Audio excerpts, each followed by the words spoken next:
High guys and welcome back to my channel. আমার এমনি সেদিনে অনেকটা শরীর খারাপ শুরু হয়ে গেছিলো and then we went to the doctor. কি বলবো, শরীরটা খুব খারাপ লাগছিলো, সো ডক্টরের কাছে যাচ্ছিলাম। এখন আমরা যাচ্ছি ডক্টরের কাছে, এন্ডোক্রাইনোলজিস্ট দেখাতে।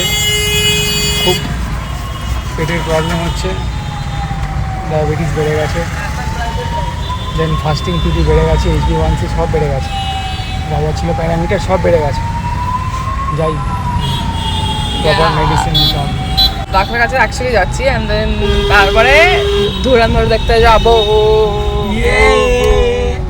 রিভেঞ্জ। তো এখানে আমরা নিউ মার্কেট চলে এসেছিলাম, কারণ আর কোথাও সেরকম খালি ছিল না। একটা হলের মধ্যে এসেছিলাম, কিন্তু আমি রিয়েলাইজ করিনি যে মানে আমার শরীরটা ওখানেই আমার খারাপ হওয়া শুরু হয়ে গেছিলো। আমার শুরু হয়েছিল চোখে ইনফেকশন দিয়ে, দেন পেটটা খারাপ হলো, সুগার টুগার একটু বেড়ে গেছিলো, দেন ডক্টরের কাছে গেলাম। আমি সেদিনেও যখন মুভিটা দেখছিলাম আমি কিছু খেতেও পারিনি, পপকর্ন দুটো খেয়েই আমার গা গলাচ্ছিলো।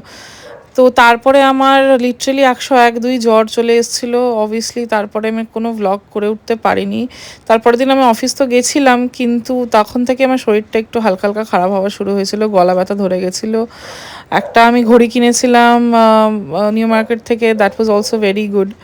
অ্যান্ড বারবার আমি ব্রেকে আসছিলাম বিকজ শরীরটা আস্তে আস্তে খারাপ হচ্ছিলো। Anyway, thanks for watching. আমি লিটারেলি মাঝখানে অনেকটা গ্যাপ নিয়ে নিয়েছি, এবার আস্তে আস্তে আমি ভ্লগগুলো পোস্ট করবো। Thank you so much for watching and keep watching my next vlogs as well.